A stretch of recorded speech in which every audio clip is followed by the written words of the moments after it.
and welcome everybody. This is another episode of Startuprad.io Roadtrip, bringing you startup interviews from the road. This time Elder is with me. Hey Elder, how you doing? Yeah, hi Hawks, hi Jörn.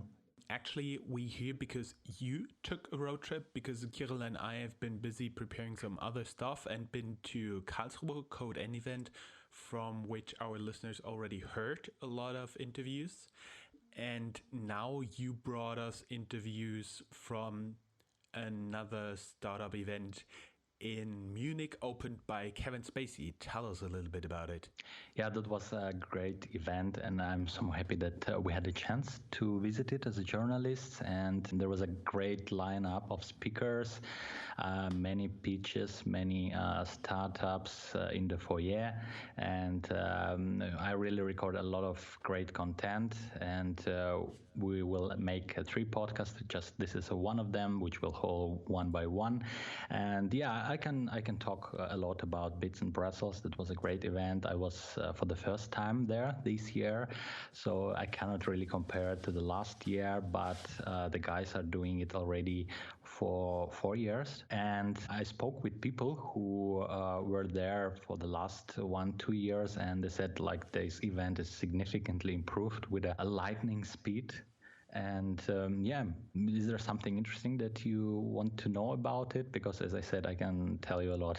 At first, we should tell our listeners who are not here from Germany, pretzels are a type of bakery, a special German bakery, which is a little bit more salty. And the event is basically attached to the Oktoberfest. So the startup people in the world have 2 reasons to come there. First, go Bits and Pretzels, and then go to the Oktoberfest.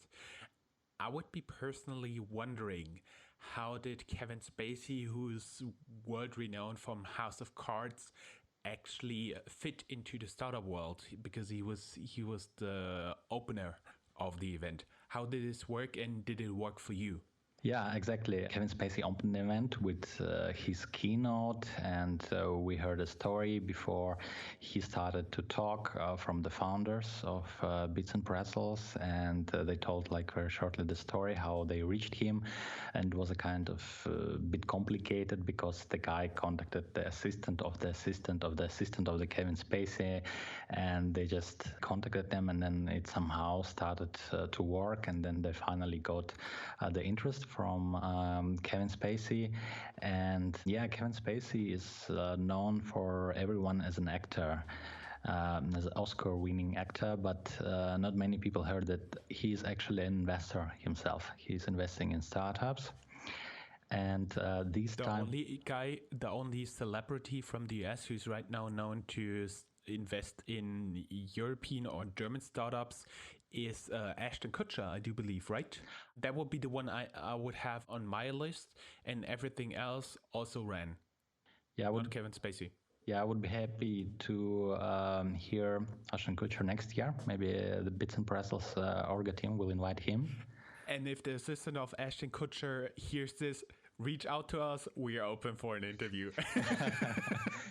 Yeah, there was actually another highlight besides Kevin Spacey, the most well-known British entrepreneur, Richard Branson. He was there as well. He did not a keynote, but it was a kind of, this couch talk with a well-known journalist also. And it was a very easy talk and a lot of questions as well. And he was talking, he's giving like the overview of his companies before. Of course, there were questions about Virgin Galactic and his future plans, and he managed to come there. We should also tell the listeners that Sir Richard Branson, he was actually knighted, I do believe, and he's the person behind everything Virgin, so meaning Virgin Galactic, as you already mentioned, Virgin Airlines, and he has been the person behind those Virgin stores, those huge stores where you could in the past buy CDs, DVDs, LPs, and everything is out there. I remember when I was in London a few years ago, I always went there and did some shopping on music because I do love jazz, and they had a great collection of jazz CDs there. I'm not too sure if the Virgin stores are still out there selling music, but I do believe he's still doing okay.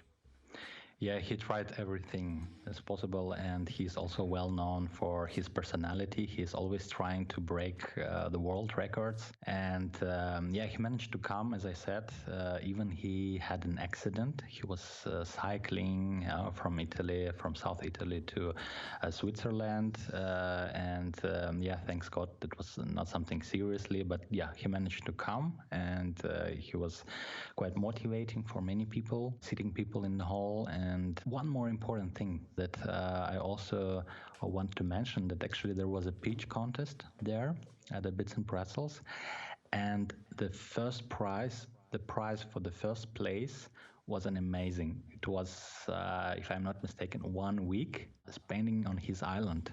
And I think this is something that you cannot buy. And as I know, he should come there as well and spend some time with this startup. So I think that was a great idea. It's actually called Necker Island. Luxury private island. And I do believe if you put up 5 or 6 digit amount in US dollar per week, you might be able to rent it out in some time where he's not there. So that's actually a very cool price.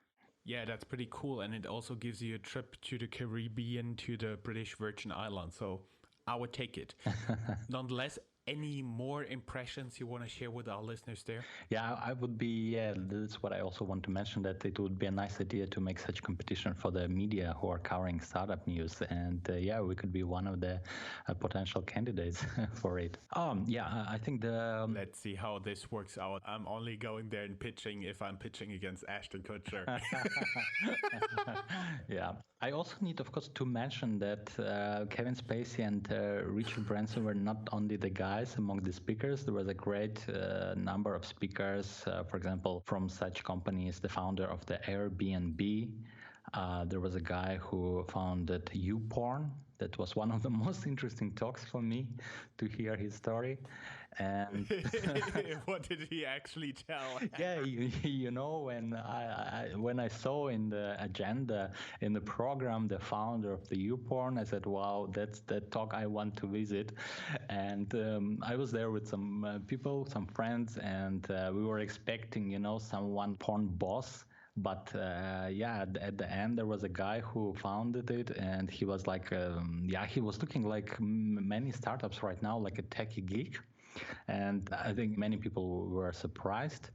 And he told the story how it all started, and he's himself from the Belgium, and the story was like very simple. I see. And actually, I muted myself. That's why nobody heard it. But I was actually bursting out into laughters when he said, "Oh, Youporn, that's the one I wanted to watch."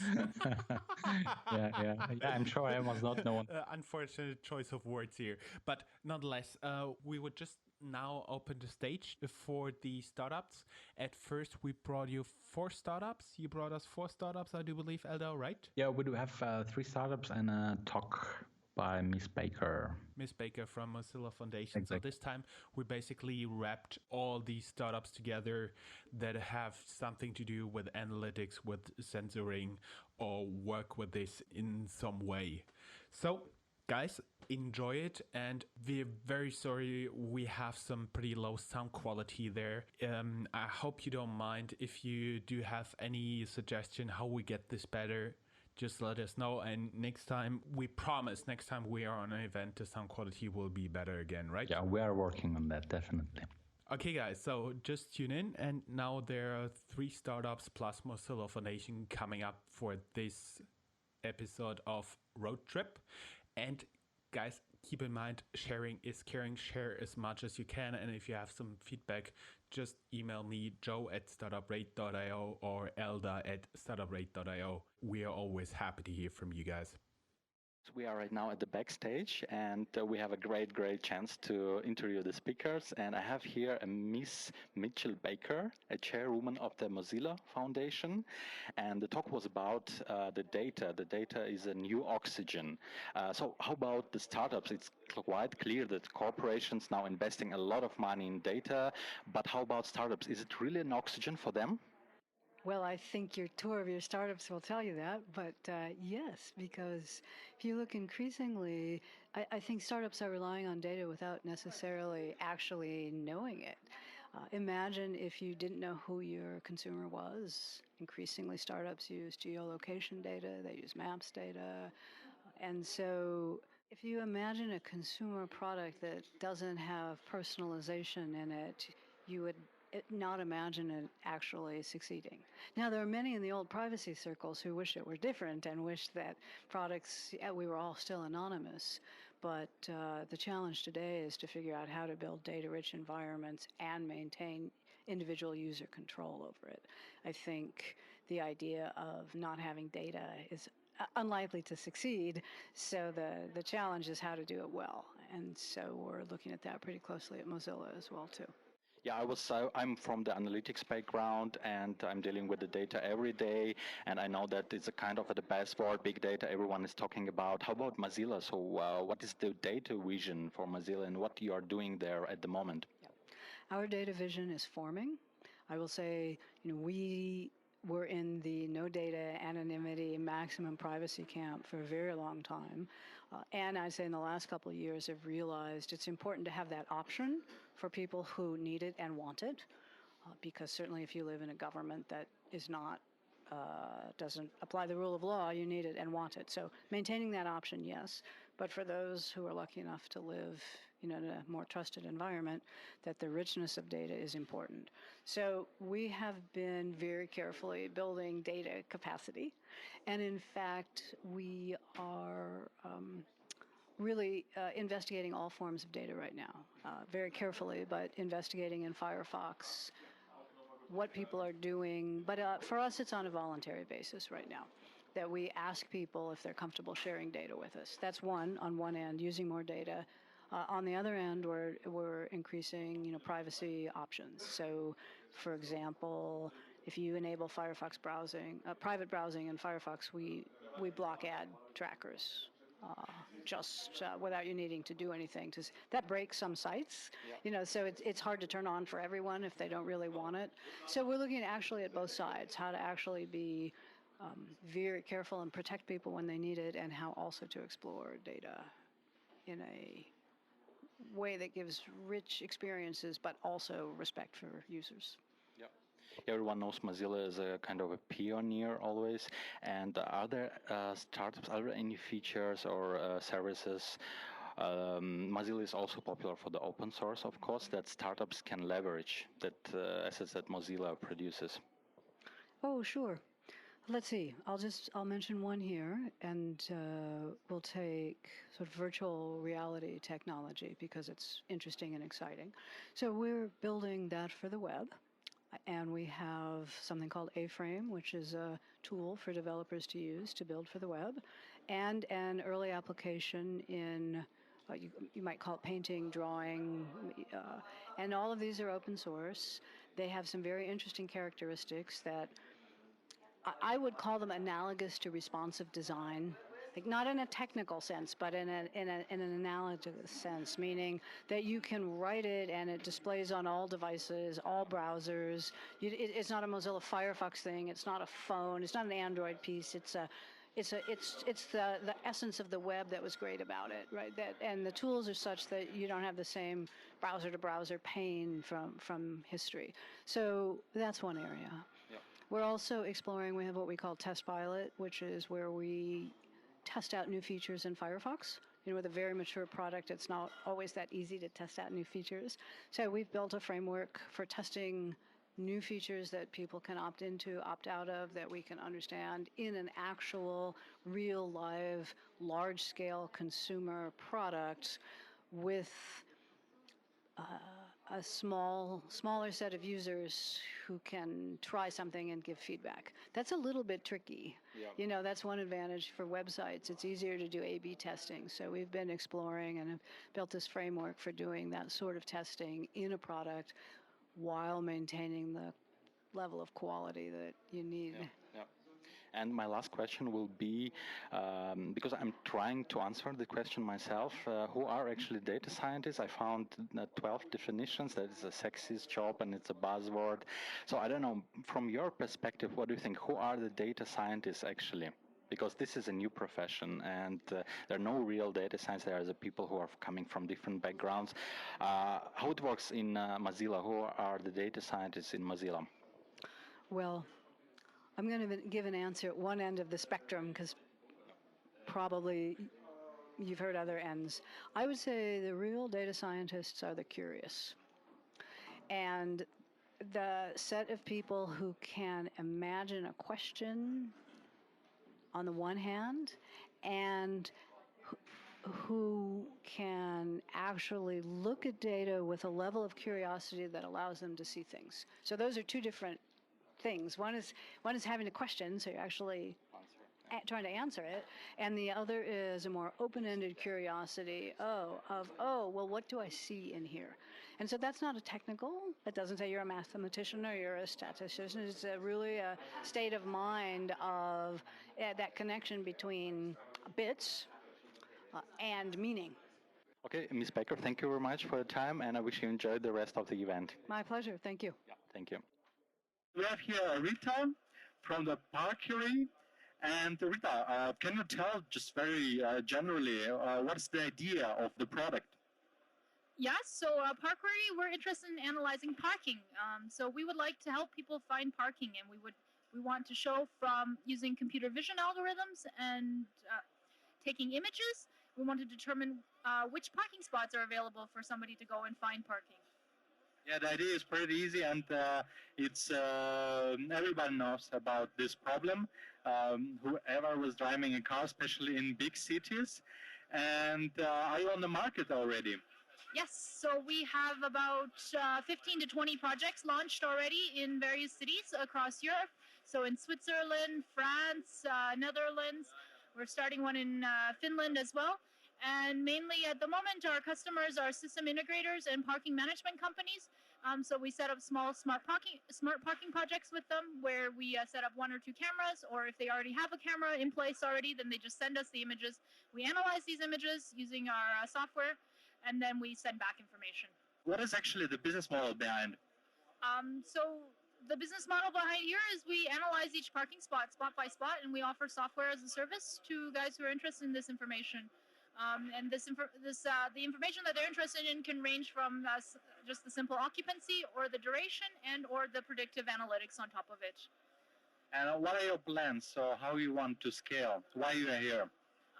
We want to get out and launch more and more projects, as many projects as possible, and boost up our the recognition, and for people to see and recognize that computer vision and is also another way of finding parking occupancy. Because to date, most of these occupancy information has been determined. You can install little sensors, these magnetic sensors, but this requires some serious hardware investment because you have to put in a sensor into every single spot, right? Whereas for a camera and an image, you can cover many parking spots at a time. So our goal here is to tell people, hey, we can find parking using computer vision. Computer vision is here to help us and improve smart mobility as well. Okay, thanks, Rita. Thank you. Right now I have here Alex from the CollectAI, the guy who is doing the business development. Alex, can you tell a little bit about the startup? What's the idea? Yeah, CollectAI, we developed the platform which is using artificial intelligence to do debt collection. This means that we use several communication channels to address the debtor where he's really used to communicate on a private basis, which means we try to keep all the communication we do very customer-centric, also with a kind of positive approach to convince the debtor finally to pay his open invoices. So the artificial intelligence behind our solution is the heart of the solution, and the most important thing we have inside, because it's taking care of the communication strategy it uses, which means the AI can decide which channel to use, at which time to use, and in which tonality to address the debtor, to remind him, to leave him a notification that his invoice is still open somehow and that he has to pay something and that he probably forgot something. So this is what's designed and developed by the artificial intelligence. This means we work together, for instance, with e-commerce companies, payment service providers, peer-to-peer lending platforms, also insurances and banks are really interesting target groups for us because they have a huge topic in taking efforts in collecting the money if their customers don't pay. And we can automate this whole process for them by using our system, by uploading the claims, we call them, like the open invoices or open amounts to our system. Our system is doing the classification of each of the invoices or claims we get in there. And then it's defining like an individual communication strategy for each claim. Doesn't matter how many we upload. So we are quite scalable without any limit. And doesn't matter how many claims we have on the platform, each claim gets a kind of individual strategy. So imagine a 20-year-old girl, for instance. We can address her better in a way like we send her an SMS or a WhatsApp message. But so far, it's a few data points we use to do this classification. And as I said in the example, the 20-year-old girl has to be addressed in a totally different way than a 60-year-old man, for instance, who is not really used to buy in the internet and who still needs the physical letter. So our system can send any kind of message, like a WhatsApp message, the SMS, plus we still can send the physical letter, depending on the debtor and what kind of person we talk to. So the aim of this whole solution is to get back the money quicker, to put the customer really in this customer-centric approach and to address them where he's really used to communicate on a private basis, to make him more comfortable and to keep customer satisfaction high and the customer relationship also, to make him come back and buy again at your e-commerce store, for instance. Cool. Thanks, Alex, and I wish you luck and get good ideas, good contacts on Bits and Pretzels, and yeah, good luck. Thank you, man. I have here a very interesting stand where you can actually control the computer without touching it. How can it happen? And we have here Silke from the Ford Tito, and she will explain right now what's the idea. Yes. Hi. I'm from 42, and we are doing sensor integration. We're specialized in integrating different kind of sensors into the computer. This could be the leap motion for gestures. This could also be an eye tracker from Tobii, for example. And so we're developing the software for it, and we make special menus so you can control the computer with your eyes or with your gestures or with your voice. And yeah, so this is basically what we do, and our goal is to have a more comfortable feeling when you use a computer, but also for our customers B2B, that you're more productive and more efficient when using the computer. Yeah, maybe you can tell about one use case. For example, in the automotive industry, that's a B2B use case for CAD programs. What is the CAD? That's a design program, like which is very commonly used in the automotive industry or in other design industries as well. And they have usually more than one screen. And as a very, very basic example, the eye tracker will see which screen you are looking at, and you don't have to move the mouse anymore. And also, like active corners at a Mac, you can, with your eyes, you can open up menus in the active corners, for example. And yeah, like, for example, if there is something you do 200 times a day, like opening up another program or something, you can do that with your eyes, and you're much faster, and you're, in the end, you're more efficient and more productive if it sums up over a certain time. Okay, and as I understood, you are targeting businesses. Yes, we do at the moment. Our customers, we make a kind of workshop with them and ask them, okay, where could you be more efficient? And depending on their needs, we develop a menu, we develop an interface that is most suitable for them. But we are on the other side, we are on the B2C side as well. But there we can see that it's 1 or 2 years still away until it really becomes something that customers will use. Yeah, probably the business, targeting the businesses is a good idea because, for example, for the home use, for the games, the Kinect, which is very popular and they're investing a lot of money, so probably it is difficult to compete with them. And how you are planning to monetize it or monetize it at the moment already? We already monetize it. So on our website, www.42.com, we have a store where you can buy already new NUIA extensions for certain programs. For example, for YouTube, and also for developers. We have an IDE booster where you can use the Qt Creator faster than when you use it with your eyes than with your mouse. And yeah, it's already selling, but it's, let's say, the main business at the moment is still B2B. Okay, cool. Thanks for your time. I'm looking forward to test it myself.